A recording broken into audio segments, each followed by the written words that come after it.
For almost 2 weeks now, without the help of the Kremlin, Minsk has been distributing a fake in the media about an allegedly impending offensive of the armed forces of Ukraine on the territory of Belarus. The country's military leadership assures that Minsk is allegedly ready to use nuclear weapons if the independence of Belarus is under threat, and the Moscow-controlled propaganda channels are vying with each other, saying that the main goal of the armed forces of Ukraine is to remove Lukashenko from power.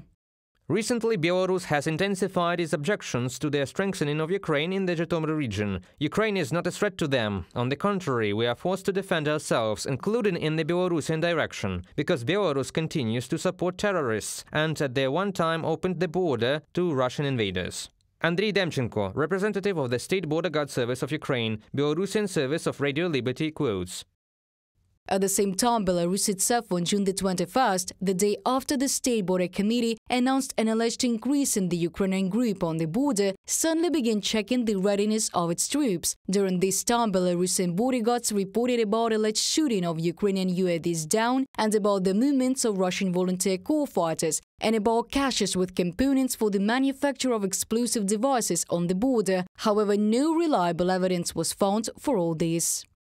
The implemented psychological operations fit very well into the more global agenda, in a situation where the Russian offensive in the Kharkiv region has stalled and Moscow is ready to sit down at the negotiation table even tomorrow. It is possible to unnerve the Ukrainian information space with a threat from the Belarusian direction.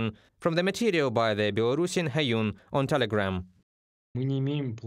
We have neither plans nor desire to attack the Republic of Belarus, but for the Russian Federation this combination looks like this. It is thrown into the media that Ukraine is preparing to attack the territory of the Republic of Belarus. The Republic of Belarus, in response to this, is drawing its troops to the border. The Ukrainian General Staff looks at the situation and understands that, wow, the situation smells fishy. We also need to prepare, we need to gather our troops. This is all recorded and presented in the media, saying, you see, Ukraine is indeed preparing for an attack.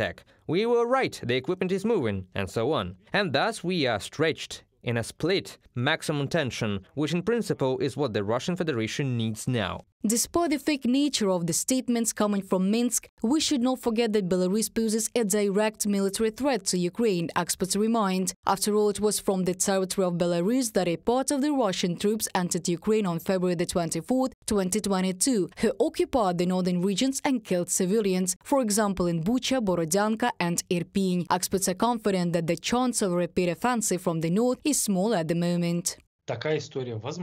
Such a situation is possible, but again, these troops need to be concentrated here. You cannot gather them in one day. This is no less than 10 to 15,000 people who must be gathered. On the other hand, the Belarusian leadership understands perfectly well that as soon as the offensive begins from the territory of the Republic of Belarus, Ukraine, with every right, with a clear conscience, will simply shred the Belarusian economy, which is located in the border regions, into salami.